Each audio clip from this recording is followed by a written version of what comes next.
Hello, my name is Taylor Hawkins. I'm 35 years old, and today I want to tell you about the story of my life, a journey filled with wounds, fleeting joys, and pains deeply etched in my heart. I'm sitting here, in a small wooden house on a hill in San Diego, where my father was laid to rest, looking out at the Pacific Ocean shimmering under the sunset. The wind blows through, carrying the scent of sea salt and memories. Memories of an incomplete childhood, of a father who taught me how to stand back up, and of scars that time could never erase. Let me start from the beginning, from the days when I was a 5-year-old boy, when everything in my little world began to crumble. I was born in San Diego, California, in a tiny house near the harbor, where the smell of fish and the sound of ship horns blended together like a familiar melody. My father, Thomas Hawkins, was a tall man with a warm, deep voice, but his eyes always carried an indescribable sadness. He worked at the harbor, loading and unloading cargo, his hands calloused and his shirt always soaked with sweat. My mother, I don't remember much about her. I only know her name was Elizabeth, with golden blonde hair and a smile I once thought was my entire world. But that smile vanished when I was 5. It was a rainy afternoon. I sat curled up on the floor, clutching a tattered teddy bear my mother had sewn for me, listening to my parents arguing in the next room. My mother's shouts, my father's attempts to keep his voice steady, and then the sound of the door slamming shut. I quietly ran to the window, peering through the foggy glass. My mother walked away in the rain, clutching a suitcase beside a man I didn't recognize. She didn't look back, not even once. I stood there, my nose pressed against the glass, tears streaming down my face, not understanding why. My father came in, pulled me into his arms, and whispered, "It's just you and me now, Taylor, but I promise I'll never leave you." From that day on, my mother disappeared from my life. My father never spoke of her, and I didn't dare ask. Once I secretly rummaged through his drawer and found an old photo. In it, my mother was smiling brightly, and my father was holding me, a chubby little boy, in his arms. I hid the photo under my pillow, looking at it every night, trying to recall the warmth of my mother. But as I grew older, memories of her faded like a dream dissolving upon waking. My father, though heartbroken, didn't let grief defeat him. He was a resilient man, always believing that no matter how harsh life was, there was a way through it. After my mother left, he quit his job at the harbor and started taking odd jobs, fixing cars, delivering goods, even street vending. He took me everywhere, from the dusty streets of San Diego to distant harbors. I remember evenings when we sat on the back of his old pickup truck, eating fried fish sandwiches and watching the sunset. He would tell stories about the sea, about ships carrying cargo across the world, and his dream of one day owning his own transportation company. "Taylor," he'd say, his eyes sparkling, "one day we'll stand at the top. But you have to remember, nothing comes easy. You have to fight. You have to persevere." My childhood passed like that, without a mother's embrace, without the carefree days my peers enjoyed. I grew up by my father's side on long truck rides, amidst the sound of ocean waves and his grand dreams. I learned to fold clothes at 6, cook instant noodles at 7, and read maps to guide my father at 9. He wasn't just my father. He was my teacher, my friend, and my entire world. But no matter how hard he tried, I could still feel an emptiness in my heart. The void left by a mother who chose to abandon me. Some nights I lay on an old mattress in the small apartment we rented, listening to my father sigh at his desk. He'd sit there under the dim glow of a yellow lamp, writing, calculating, sketching plans for the future. I knew he was doing it all for me, for our shared dream. But I also saw how tired he was, saw the wrinkles slowly forming on his forehead. I promised myself that one day I'd make him proud, help him achieve that dream. When I was 8, my father started his first business, a small company specializing in short-haul cargo transport. He called it Pacific Wave Shipping, a name inspired by the Pacific Ocean waves he loved. The company had just one beat-up truck and a handful of small clients, but my father worked as if it were his entire life. I often sat in his tiny office, a cheap rented space in the suburbs, watching him make phone calls, negotiate, and sign contracts. Every time he smiled, I knew it was a step forward. "See that, Taylor?" he'd say, ruffling my hair. "Each contract is a brick. I'm building a house for us." But life wasn't just dreams. I still remember the tough days when my father had to borrow money to pay his workers, when the truck broke down in the middle of the road and he fixed it in pouring rain. Once a major client canceled a contract and I saw my father sitting at the table, head in his hands, lost in thought. I quietly made a cup of coffee, something I'd learned from a neighbor, and placed it in front of him. He looked at me and gave a weak smile. "Son, you're the reason I don't give up." Through those years, I learned from my father not only perseverance but also self-respect. He never begged, never bowed to hardship. He taught me that no matter how cruel life was, you had to hold your head high. But deep down, I still longed for a complete family. I imagined family dinners with everyone gathered around, a mother who would hug me and say she loved me. Those dreams I kept hidden, not daring to share them with my father, knowing he'd already done everything he could. When I was 12, Pacific Wave Shipping started turning a profit. My father bought a small house in the suburbs of San Diego. Not luxurious, but enough for us to have a real home. I had my own room, a new bed, and for the first time in my life, I felt like things might be okay. My father began hiring more workers, buying more trucks, and the company slowly grew. He'd often say, "Taylor, this is just the beginning. One day you'll see what we can do." But just when I thought things were getting better, life took another turn. One evening, my father came home with a strange smile. He called me to the living room, saying he had something important to share. "Taylor," he began, his voice hesitant, "I'm getting remarried." I stood frozen, as if my heart had been squeezed tight. Remarried? I'd never considered it. In my mind, our family was just the two of us, and I wasn't ready to share my father with anyone. But looking into his eyes, I saw a happiness I hadn't seen since my mother left. I nodded, forcing a smile. "I'm happy for you, Dad." That night, I lay in bed, staring at the ceiling, feeling like a storm was coming. I didn't know who this woman was, but I had a bad feeling.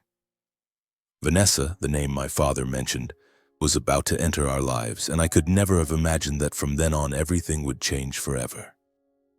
When I was 13, the world of a young boy became a tangled mess. Hormones, emotions, and unanswered questions swirled in my head. My father, Thomas Hawkins, was now a successful man. Pacific Wave Shipping, once a small operation with a single beat-up truck, had become a respected name in San Diego. My father owned a fleet of trucks, a few small ships, and a proper office in the heart of the city. We moved from our modest suburban house to a sprawling mansion in La Jolla, where homes boasted pools and gardens overlooking the Pacific Ocean.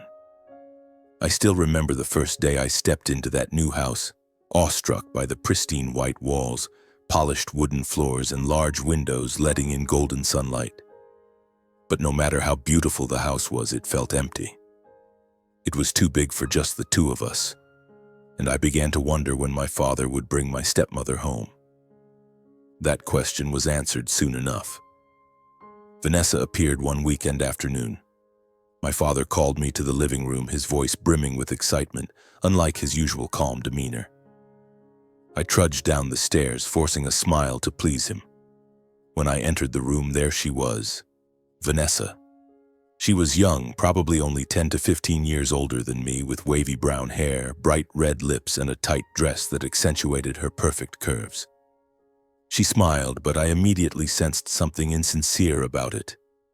"Son, this is Vanessa," my father introduced, resting his hand lightly on her shoulder. "She's going to be part of our family." I nodded, mumbling a greeting, but my eyes stayed fixed on her.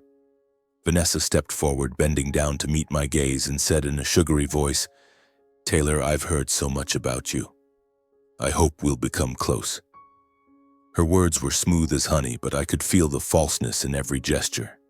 I nodded again and excused myself to my room. My father looked at me, a hint of disappointment in his eyes, but I couldn't help it. Deep down, a voice whispered that Vanessa didn't belong here. They got married just a few months later. The wedding took place at a luxurious beachfront hotel with hundreds of guests I'd never met. I stood in a corner wearing the suit my father bought me, watching him hold Vanessa's hand, both of them beaming under the glittering chandeliers. I searched his eyes for a trace of the old days when it was just the two of us eating fish sandwiches on the back of the truck. But he seemed different, happy in a way I couldn't reach. I didn't blame him. He deserved to be loved, but I couldn't stop the growing loneliness in my heart. A year later, Vanessa gave birth to twins, a boy and a girl. My father named them Amber and Aiden. The day they were born, he called me to the hospital, hugged me tightly, and said, "You're a big brother now, Taylor. I trust you to take care of your siblings." I looked through the nursery window at the two tiny babies in their cribs, and for the first time I felt a spark of warmth. Maybe I thought this was a chance for a real family. But the dream of a happy family quickly faded. Vanessa, with her gentle facade in front of my father, gradually revealed her true nature. She constantly vied for his attention, from spontaneous hugs when he came home from work to elaborate dinners I knew she didn't cook herself. She spoke about his company as if it were hers, offering ideas I found absurd but that my father nodded along to approvingly. I began to realize she didn't just want to be a wife, she wanted to control everything my father had built from nothing. Amber, my stepsister, grew up quickly and inherited her mother's personality. Even as a toddler, she knew how to flatter. Amber clung to my father, calling him dearest daddy in a syrupy voice, always finding ways to make him laugh with her childish stories. But when it was just me and Amber, she showed her arrogance. Once I saw her throw my old robot toy in the trash, saying it was tacky and didn't fit the fancy house. I picked it up, cleaned it, and hid it in my closet. I wasn't angry at Amber. She was only 4. But I began to understand she would grow up like her mother. Aiden, on the other hand, was different. He had clear, bright eyes like my father's and a simplicity that felt almost out of place. Aiden didn't care for the expensive toys Vanessa bought him.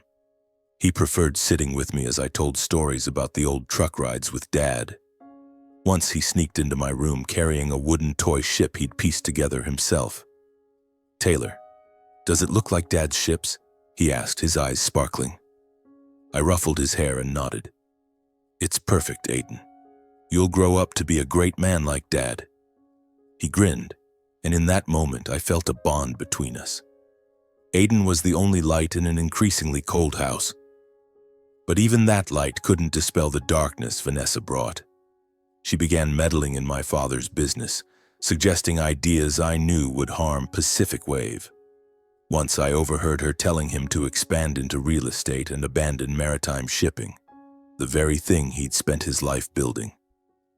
My father just laughed, brushed her hair, and said, "Vanessa, you don't understand this industry, but don't worry, I'll handle everything."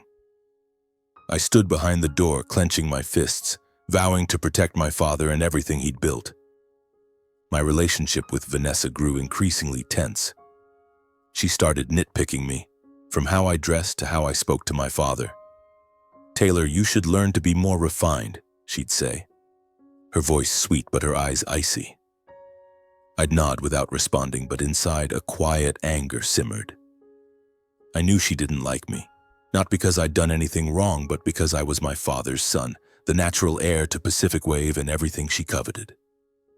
My father, despite his busy schedule, still made time for me.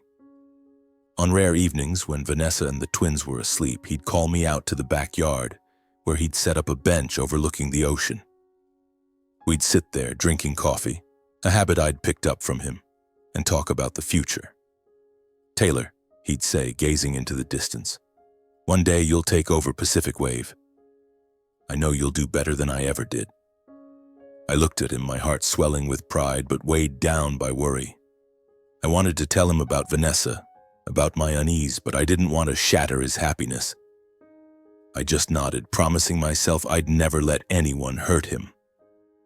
Those years I lived in a house full of comforts but lacking the warmth of family. Vanessa and Amber were thorns in my side, while Aiden was the only reason I hadn't given up hope for a real family. But deep down, I knew the storm I'd sensed the night my father told me about Vanessa was drawing near. I just didn't expect it to sweep everything away, leaving wounds that time could never heal. When I was 18, I decided to leave the house in La Jolla, leave San Diego, leave the gilded cage that Vanessa had turned into a silent battlefield. I couldn't bear her cold, piercing glances, her calculated sweet words, or the way Amber mimicked her mother, looking at me as if I were an outsider in my own father's home.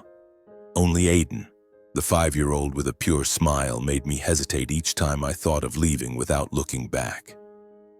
But I knew that if I stayed, I'd be swept into a vortex of deceit and greed. I needed to leave to find myself, to prove I could stand on my own without relying on my father's towering shadow. I applied to Stanford University, hundreds of miles from San Diego. The day I received my acceptance letter, I ran to the backyard, where my father and I used to sit drinking coffee and watching the ocean.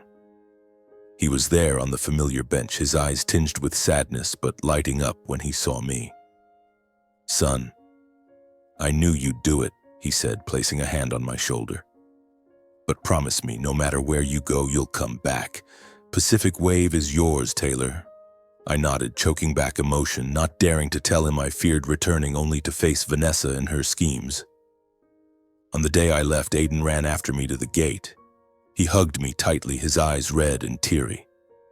"Taylor, will you come back to visit me?" he asked, his voice trembling. I knelt down, ruffled his hair, and pressed into his hand a small wooden ship model I'd made, a miniature replica of Pacific Wave's vessels. "I promise, Aiden. Keep this to remember I'm always with you." He nodded, clutching the gift tightly, and I got into the car, forcing myself not to look back so the tears wouldn't fall. Stanford was a different world. The vast lecture halls, passionate professors, and talented students from across the globe made me feel small but also brimming with ambition.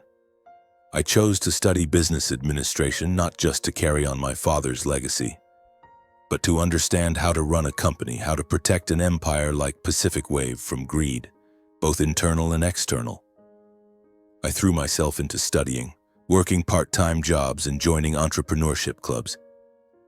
Late nights in the library, heated debates with friends, and failures in group projects shaped me. I was no longer the boy who just followed his father on truck rides. I was becoming a man with my own dreams and ambitions. But even far away, I couldn't completely cut ties with my family. I called my father every week, listening to him talk about Pacific Wave, new contracts, new ships, and Aiden, who was growing up with a love for the sea like his father. He rarely mentioned Vanessa or Amber, and I didn't ask. Once, Aiden called me, excitedly describing how Dad had let him board a real ship during summer break. "Taylor, I stood at the bow and it felt like the whole world was mine," he said, and I smiled, picturing him standing there, hair whipping in the sea breeze. But I also heard the loneliness in his voice. He said Vanessa was growing stricter and Amber was always demanding. "I just want to be with you and Dad," he whispered, and my heart tightened. After 4 years, I graduated with honors. I decided to pursue a master's degree, still at Stanford, to deepen my knowledge of financial management and business strategy. During those years, I lived in a small apartment, surviving on scholarships and part-time earnings. I didn't ask my father for a cent, not out of pride, but because I wanted to prove I could stand on my own. Yet every time I received a letter from him, handwritten notes sent through the mail, my heart warmed. He wrote about Pacific Wave, his expansion plans, and always ended with the same line: "I'm proud of you, Taylor. Don't forget your way home." At 26, after completing my master's program, I decided to return to San Diego. Not because I missed the house in La Jolla, but because I missed my father, missed Aiden, and felt it was time to face what I'd been running from. Pacific Wave was now a major company with dozens of ships, hundreds of employees, and offices in Los Angeles and Seattle. My father met me at the airport, hugging me tightly, and said, "Son, it's time for you to stand by my side." I looked into his eyes, noticing deeper wrinkles and graying hair, but his gaze still burned with the same fire. I nodded, determined not to let him down. He brought me into Pacific Wave as a project manager. I quickly proved myself, negotiating contracts, optimizing shipping routes, and proposing innovations that saved the company millions. Older colleagues initially doubted me, thinking I was just a spoiled heir propped up by my father. But I worked day and night, reading every report, inspecting every container, and gradually earned their respect. My father looked at me and smiled. "You're truly my son."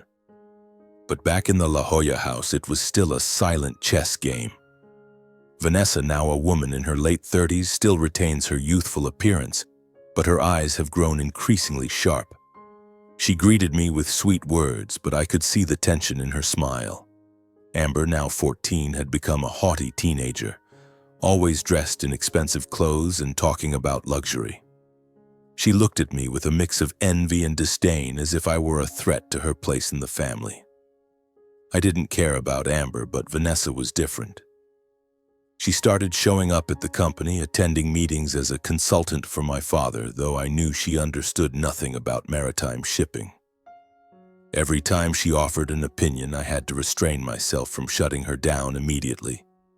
Aiden, also 14 now, was my only comfort. He remained unpretentious, still eager to run to the backyard to hear my stories about Stanford or Pacific Wave's ships. Once he showed me a drawing he'd made, a ship on the ocean with my father and me standing at the bow. "I want to work with you and Dad someday," he said, and I hugged him, my heart swelling with love but tinged with worry. I knew Vanessa and Amber saw Aiden as a pawn in their plans, and I feared he'd get hurt. My relationship with Vanessa grew increasingly strained. She began suggesting to my father that I should rest after my intense years of study, that I wasn't ready for major roles in the company. I overheard this from a colleague, and my anger flared. I confronted my father, saying bluntly, "Dad, I don't need Vanessa meddling in my work." He looked at me and sighed. "Taylor, she just wants what's best for the family. Try to get along." His words hurt. I knew he loved Vanessa, but I also knew she was manipulating him step by step. In those days, I lived with two goals: protecting my father's legacy and shielding Aiden. I knew the road ahead wouldn't be easy, that Vanessa and Amber wouldn't stop. But I never expected that just a few years later, everything would collapse in the cruelest way possible. The next 2 years passed, and at 28, I watched Pacific Wave shipping soar to new heights. From the small company my father, Thomas Hawkins, had started with a single beat-up truck, we now had dozens of ships, offices in Los Angeles, Seattle, and a new branch in Houston. I worked tirelessly, not just to prove my worth, but to keep my promise to my father, to take Pacific Wave to the heights he'd dreamed of. But with every step forward, I felt the shadow of Vanessa and Amber, silent yet calculating, creeping into every corner of my life. Vanessa was now a frequent presence at the company, always with a radiant smile and expensive dresses. She called herself my father's advisor, though I knew she had no grasp of maritime shipping or logistics. During meetings, she sat beside him, nodding at his words and occasionally interjecting with comments that sounded reasonable but were empty platitudes. "Thomas, you should consider expanding into the Asian market," she'd say sweetly, her eyes flicking toward me as if gauging my reaction. I stayed silent, taking notes, but inside a quiet anger simmered. My father, as usual, would smile and nod. "Thank you, Vanessa. I'll think about it." I knew he wasn't really listening to her, but her presence in the company grated on me. It was a constant reminder that she didn't just want to play the role of a dutiful wife, she wanted a share of Pacific Wave's power. Amber, now 16, was showing her true colors. She'd become a haughty teenager, flaunting the luxurious gifts Vanessa showered her with, designer handbags, expensive shoes, and vacations to Hawaii or the Maldives. Amber would visit the company not to learn but to show off. Once she sauntered into my office in a glittering dress and said smugly, "Taylor, I think I'll work here after I graduate. It's a family business after all, right?" I looked at her, keeping my composure, and replied, "Amber, If you want to work here, you'll need to learn and prove yourself like everyone else." She smirked and walked away, but her eyes said it all. She didn't see me as a brother, but as a rival. Aiden, on the other hand, remained the light in my life. At 16, he was tall, with a simple smile and clear eyes like our father's. He cared little for the extravagance Vanessa and Amber reveled in. He preferred spending time at the docks, listening to sailors' stories of sea voyages, or sitting with me in the office, asking about how to run a ship. "Taylor, I want to captain a ship someday like Dad," he said, his eyes gleaming. I smiled, ruffling his hair. "You'll get there, Aiden. But study hard first." I knew Aiden had our father's qualities: perseverance, passion, and a genuine heart. I vowed to protect him, to keep Vanessa and Amber from hurting him. But I began to notice Vanessa's covert schemes. I paid closer attention to her actions. She was frequently meeting with lawyers my father didn't know. She also kept mentioning that he should reorganize his assets to secure a future for Amber and Aiden. I knew she was afraid that I, his eldest son, would be favored. And she wasn't wrong. One evening, as just the two of us sat in the backyard under the silver moonlight reflecting on the ocean, my father took my hand, his voice low and serious. "Taylor, I've thought about this a lot. Pacific Wave, everything I've built will be yours. I trust you to divide it fairly, not just for Aiden, but for Amber and Vanessa too. I believe in your heart and your mind. You'll make better decisions than I ever could." I looked at him, overwhelmed, unsure of what to say. His promise was a heavy burden, but also the greatest pride of my life. I nodded, vowing not to let him down. Those years I lived in a silent war. Vanessa and Amber were on one side with their fake smiles and hidden agendas. I was on the other, determined to protect Pacific Wave and Aiden. My father, caught in the middle, loved us all in his own way, but I knew he couldn't see the darkness growing within his own home. I only hoped I could keep everything intact before the storm I'd always sensed finally struck. At 34, Pacific Wave Shipping had become an icon in the maritime industry. I ran the company with all my heart, not just because it was my father's legacy, but because it was a testament to the years of sweat and tears he'd poured into it. My father, now in his 60s, still came to the office every day despite my urging him to rest. He'd sit at his desk, gazing out the window toward the sea, recounting stories of the early days when he started the business. "Taylor," he'd say, his eyes sparkling as they once did, "you've done more than I ever dreamed." His words fueled my drive, but they also weighed on me, knowing Vanessa and Amber were waiting for me to slip. One October morning, as I was in the office reviewing a new contract with a Japanese partner, my phone rang. My father's secretary's trembling voice came through. "Taylor, you need to get to the hospital now. Mr. Tomet, he's had a heart attack." I dropped my pen, my heart stopping. I raced out, driving like a madman through San Diego's crowded streets, my mind blank except for images of my father, the indomitable man who taught me everything. When I reached the hospital, Vanessa and Amber were already there in the hallway, their eyes red. Aiden, now studying at Berkeley, hadn't yet arrived. I rushed toward the ER, but a doctor stopped me. "Mr. Hawkins," he said, his voice heavy with sorrow, "we did everything we could. Your father, he's gone." I stood frozen, feeling the world collapse around me. My father, the man who held me when my mother left, who taught me to stand up after every fall, was gone. I stepped into the room, seeing him lying there, his face peaceful but cold. I took his hand, tears streaming uncontrollably. "Dad," I whispered, "I'm sorry I couldn't do more." Vanessa came in, hugging me, but I felt the falseness in her embrace. Amber stood behind, sobbing, but her eyes flicked toward me as if calculating something. I didn't care. In that moment, I only wanted Aiden there to share this pain. My father's funeral was held solemnly at a grand church in downtown San Diego. Hundreds attended, Pacific Wave employees, business partners, and old friends from his days at the docks. Vanessa and Amber stood at the front, dressed in elegant black dresses, accepting condolences with perfectly mournful expressions. I stood beside them, trying to stay composed, but a storm raged inside me. Aiden flew in from Berkeley, hugging me tightly the moment he stepped off the plane. "Taylor," he said, voice breaking. "I can't believe Dad's gone." I held him, feeling the shared weight of our loss. We stood there, two brothers like pillars propping each other up against a crashing wave. My father was laid to rest on a small family-owned hill, a place he'd often visited for solace. The hill overlooked the Pacific Ocean with tall pines and the salty sea breeze. I remembered the times he brought me here, pointing to the sea and saying, "Taylor, the ocean teaches us that every wave passes, but you have to be strong to face them." Now he rested there beneath a stone engraved with Thomas Hawkins, Man of the Sea.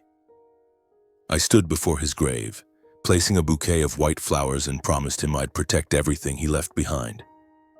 A week after the funeral, my father's lawyer, David Carter, called the family to his office to read the will. We sat in a small room, the air heavy as lead. Vanessa, in a discreet black dress, sat upright, hands clasped tightly. Amber, beside her mother, had red eyes but a glint of anticipation. Aiden sat next to me, clutching the wooden ship model I'd given him years ago. Mr. Carter opened the file, his voice steady. "According to Mr. Thomas Hawkins' will, all assets, including shares in Pacific Wave Shipping and personal properties, are to be transferred to his eldest son, Taylor Hawkins. Mr. Thomas also left a small trust fund for Amber and Aiden. But the management and distribution of assets will be entirely at Taylor's discretion." The room fell silent. I felt Vanessa's gaze like a dagger piercing me. She smiled, but it was stiff, masking jealousy and anger. "Congratulations, Taylor," she said, her voice sweet but trembling.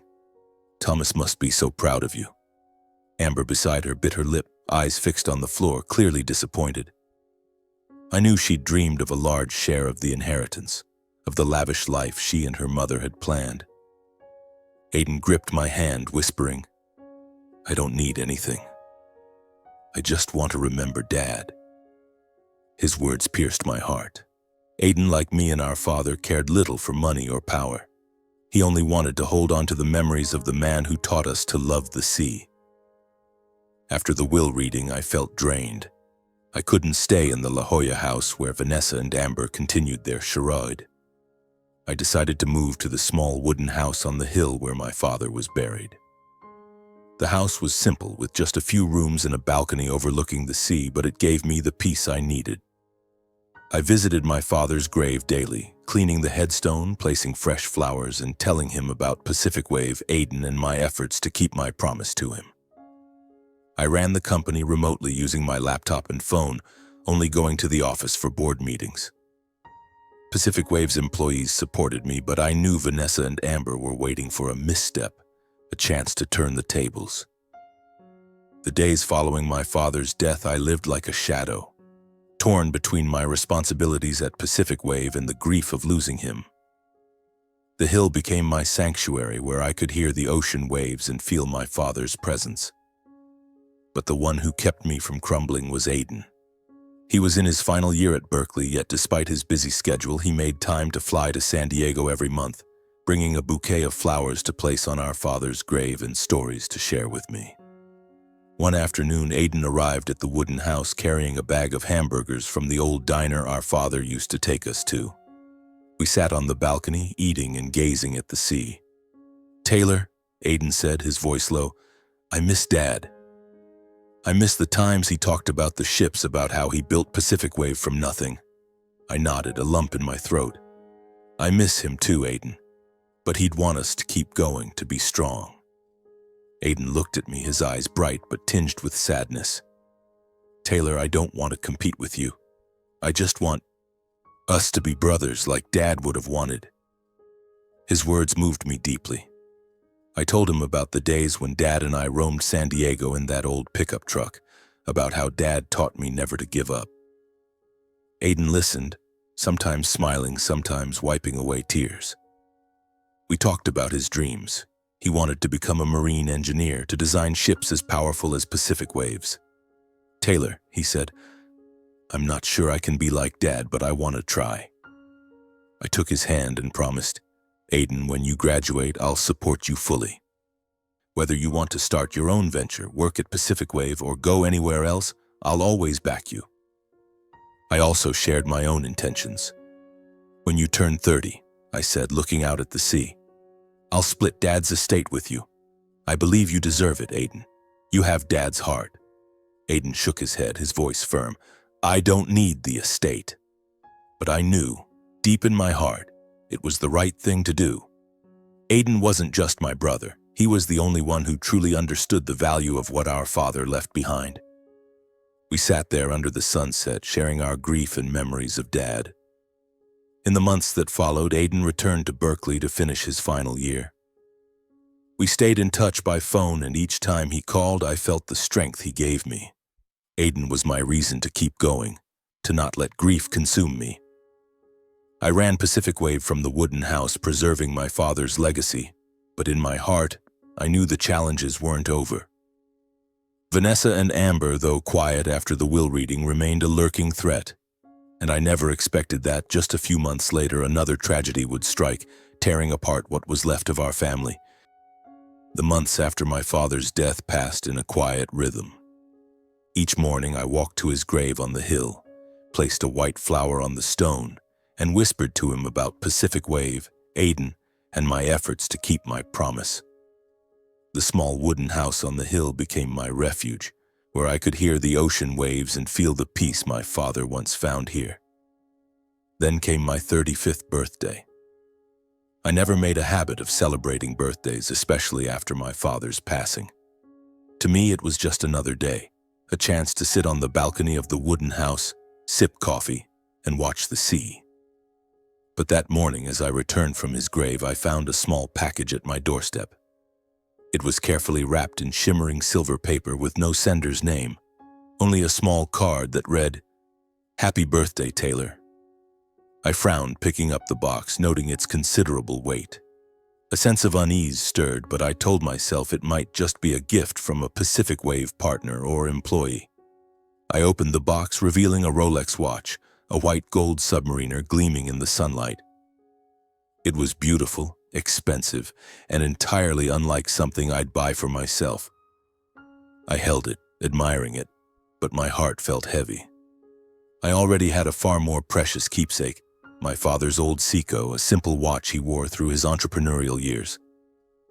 This Rolex, though luxurious, meant nothing to me. My thoughts turned to Aiden. He was in his final year at Berkeley, working hard to graduate with honors. A gift like this could be a boost for him, a way to show I believed in his future. I rewrapped the Rolex and wrote a short note. Aiden, this gift is to cheer you on. I'm proud of you. Taylor. I sent it via express delivery to his dorm at Berkeley, along with a box of cookies from our favorite diner. Then I returned to work, thinking little more of the gift. I just wanted Aiden to know that, despite the hundreds of miles between us, I was always there for him. The next day, as I sat at my desk in the wooden house reviewing financial reports, the doorbell rang. I opened the door, surprised to see Vanessa and Amber standing there. Vanessa wore an elegant dress, but her face was tense, lacking the usual fake smile. Amber stood behind, her eyes scanning the wooden house with disdain. Taylor, Vanessa said, her voice straining to sound friendly. We wanted to visit you. It's been a while, hasn't it? I nodded, inviting them in, though suspicion gnawed at me. They hadn't come here since I moved out of the La Jolla house. We sat in the small living room, and Vanessa began asking about work, about Pacific Wave, in a probing tone I recognized. How are you doing, Taylor? Managing the company from here can't be easy, she said, her eyes sweeping the room as if searching for something. Amber beside her fiddled with her phone but occasionally glanced at her mother. The conversation stayed superficial until Vanessa suddenly asked, By the way, did you get anything special for your birthday? Her voice was light, but there was an urgency, as if the question was the real reason for their visit. I frowned but didn't think much of it. Yes, a Rolex watch, I replied, watching their reactions. It's nice, but not my style. I sent it to Aiden to encourage his studies. In an instant, Vanessa's face turned deathly pale as if the blood had drained from her body. She let out a shrill, panicked scream that startled me. "What? You sent it to Aiden? Are you insane, Taylor?" She leapt to her feet, hands trembling, eyes wide with horror. "Why would you do that? Why didn't you keep it?" Her voice cracked, a mix of fury and desperation, as if I'd committed an unforgivable sin. I couldn't understand why Vanessa was reacting so violently. Amber, sitting beside her, looked up, her face ashen. "Mom, you said—" she stammered, but Vanessa spun around, shouting, "Be quiet, Amber. Don't say anything." She rushed to the corner of the room, rummaging through her purse, pulling out her phone and dialing frantically. Aiden, pick up!" she screamed into the phone, but there was no answer. She called again, 1, 2, 3 times, her voice growing shakier. "Why isn't he answering? Taylor, you've done something terrible." She turned to me, pointing, her eyes bloodshot. "This is your fault. If anything happens to Aiden, I'll never forgive you." My heart pounded, a dreadful premonition rising. "Vanessa, what are you talking about? What's wrong with the watch?" I asked, struggling to stay calm. But before she could answer, the TV in the living room, which had been playing the news, switched to an urgent broadcast. The anchor, voice trembling, announced, "An explosion has just occurred at the University of Berkeley in the student dormitory area. 3 students have been confirmed dead.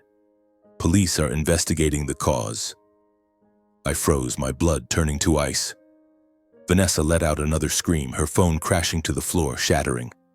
Amber clutched her face, sobbing, her body shaking as if she might collapse. I ran to the TV, turning up the volume, hoping I'd misheard. But Aiden's name appeared on the screen, alongside a photo of him smiling brightly on his first day at Berkeley. "Aiden," I whispered, feeling the ground give way beneath me. I turned to Vanessa, seeing her slumped in a chair, face white, muttering, "It can't be. It can't be." Amber clung to her mother, crying, but her eyes avoided mine. I clenched my fists, fighting to contain the rage and pain tearing through my chest. "Vanessa," I said through gritted teeth, "what do you know about this?" She shook her head, but the panic in her eyes told me everything. There was a secret, a horrific truth hidden behind that birthday gift. "If you're behind this, I'll make you and your daughter pay," I said firmly, grabbing my car keys. I rushed out, jumped into my car, and sped toward Berkeley, knowing it was already too late. On the way, I called the police, Aiden's friends, anyone who might offer a shred of hope. But when I reached the scene, I found only devastation. The dorm partially destroyed, smoke still rising, and police cordoning off the area. An officer confirmed that Aiden was one of the 3 victims. The gift I'd sent, the Rolex, had exploded when he opened it. I collapsed, tears streaming down, feeling as if the world had crumbled. Aiden, the boy with the pure smile, the only brother I loved, was gone, and I could do nothing to save him. The police informed me that the victims had been taken to AITA Bates Hospital, about 3 miles away. I pulled myself together and drove to the hospital, my mind racing. I called Aiden's best friend, a student named Jake, hoping he knew something, anything, to give me something to cling to. But Jake only sobbed over the phone, his voice breaking. "Taylor, we were in the dorm when we heard a loud explosion. Aiden, he had just received a package." I hung up, unable to hear more, but the image of Aiden opening the gift, his radiant smile upon seeing the Rolex, haunted me, tearing my heart apart piece by piece. When I reached the hospital, I rushed into the emergency room, pushing through a crowd of police and medical staff. An officer stopped me, asking who I was. After learning I was the victim's brother, they allowed me inside. A doctor approached, his eyes filled with compassion. "Mr. Hawkins, I'm so sorry. There was nothing more we could do." He led me to a cold room where Aiden's body lay under a white sheet. I pulled back the sheet and my heart seemed to stop. His face, once bright with excitement when talking about ships, was now charred and disfigured, almost unrecognizable. Only the leather bracelet I'd given him for his 18th birthday, still on his wrist, confirmed it was Aiden, my only brother. I held him, tears falling onto the sheet, and whispered, Aiden, I'm sorry. I got you killed. It should have been me lying there.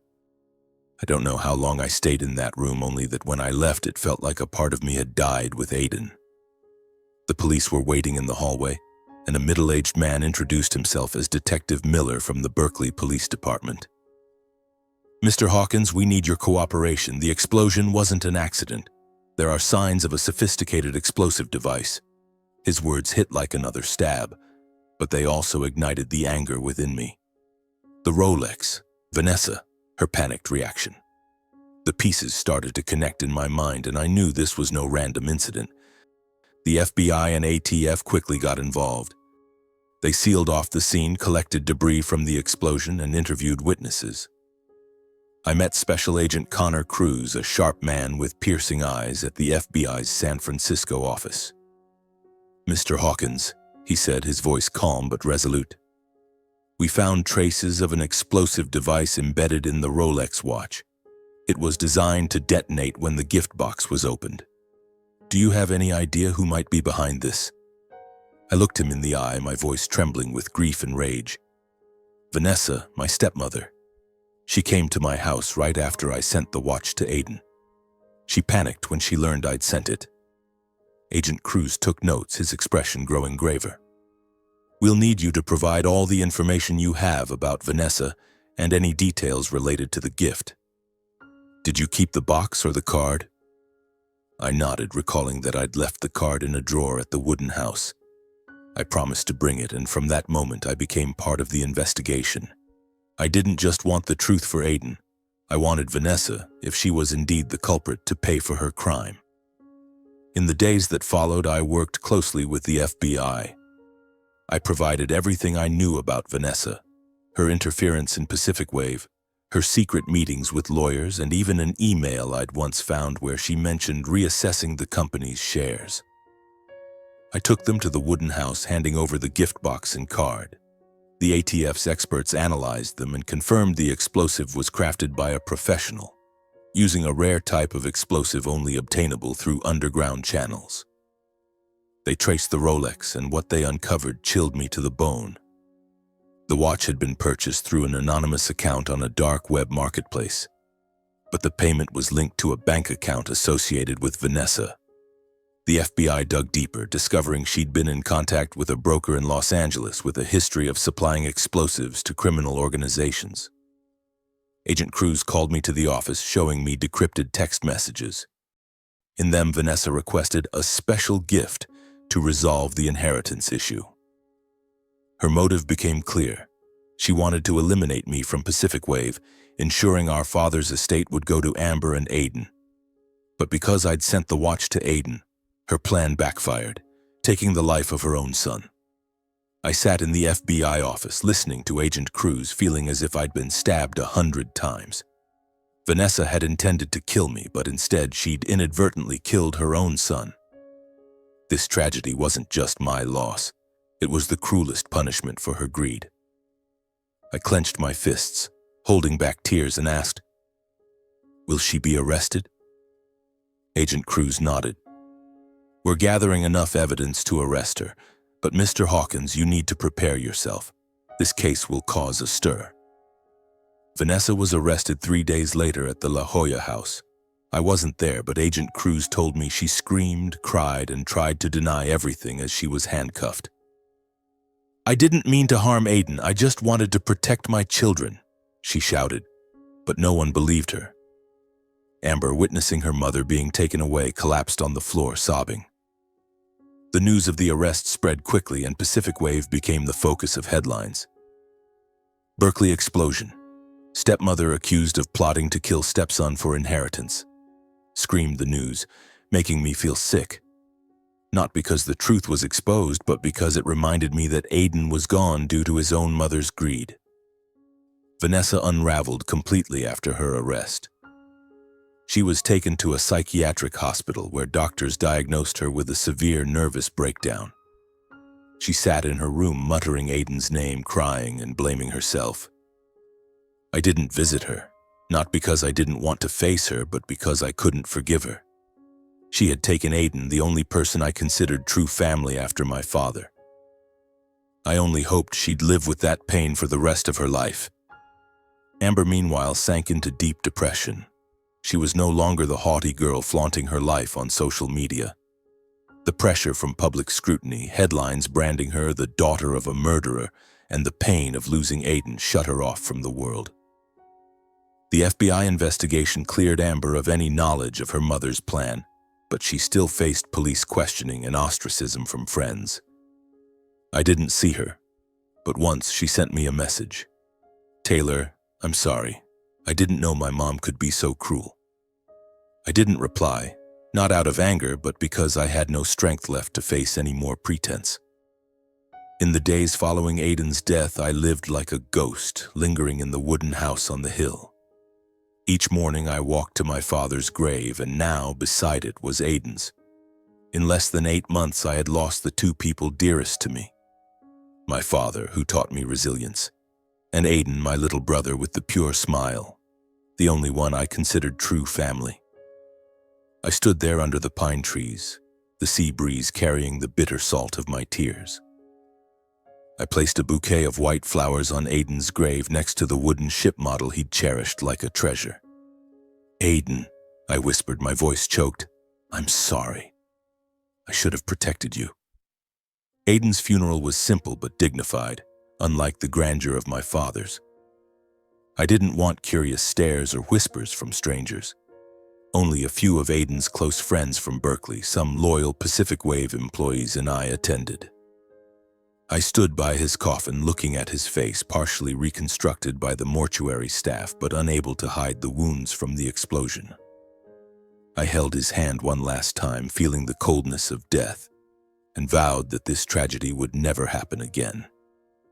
Neither Vanessa nor Amber nor anyone from the La Jolla house was there. I didn't invite them, and they didn't dare come. Perhaps deep down they knew their presence would only deepen the pain. I chose to bury Aiden next to our father on the hill overlooking the Pacific Ocean. It was my father's favorite place, where he once said the sea taught us how to face its waves. I erected a small stone for Aiden engraved with "Aiden Hawkins, lover of the sea." As the last mourners left, I sat there between the two graves, gazing at the ocean. The sunset painted the horizon red, and I imagined seeing the silhouettes of my father and Aiden standing on a ship, waving to me. I cried, not out of weakness, but because I knew I'd never hear their voices again, never share dreams of the sea with them. The truth about Vanessa, the Rolex, and Aiden's death laid bare a bitter lesson. Greed can destroy everything. Vanessa, in her blind ambition to seize Pacific Wave, had not only shattered her own family, but taken the life of her own son. I thought about the years she and Amber schemed their way into my father's life, their fake smiles, their flattery, and their hidden plots. I realized that without her greed, Aiden might still be here, calling me every week, talking about the ships he dreamed of designing. But Vanessa's greed had turned everything to ashes, and the price she paid was an irreparable loss. I decided to cut all ties with Vanessa and Amber. It wasn't out of hatred, but because I couldn't live in a world ruled by deceit and betrayal. Vanessa, now in a psychiatric hospital, would likely spend the rest of her life haunted by guilt over Aiden's death. Amber, though not directly involved, faced the consequences of her mother's actions. Her message lingered in my phone, but I didn't respond. I didn't know if her remorse was genuine or just an attempt to salvage her image. Either way, I had no room for her in my life anymore. I returned to Pacific Wave, not with the zeal I once had, but with a heavy sense of duty. The company was my father's legacy, the dream we built together. I sat in his old office, looking at the Seiko watch he left on the desk, feeling as if he were still watching over me. I continued managing Pacific Wave, negotiating new contracts, expanding the fleet, and ensuring my father's name, Thomas Hawkins, remained a beacon in the maritime industry. But each day as I returned to the wooden house, I carried a wound that would never heal. Every time I looked at the sea, I saw Aiden, the boy with bright eyes and grand dreams, and my heart ached. I began writing a journal documenting memories of my father and Aiden, not to forget them, but to keep them alive within me. I wrote about the old truck rides with my father, The evenings on the balcony with Aiden, the way he laughed when talking about his dream of captaining a ship. I wanted future generations of Pacific Wave, if I ever passed the company on, to know it was built on love and determination, not greed or deceit. I also established a scholarship fund in Aiden's name for students pursuing marine engineering. It was my way of keeping my promise to him, supporting him even though he was no longer here. My story ends in the echo of tragedy, but also with a lesson I learned through loss. Blind ambition can destroy everything, but true family, the love my father had for me, the bond between me and Aiden, is the most precious asset. I stood on the hill between their graves and said to them, "I'll keep going for both of you. I won't let greed win." The sea breeze carried the sound of the waves as if my father and Aiden were answering me, and I knew no matter how great the pain, I would never give up.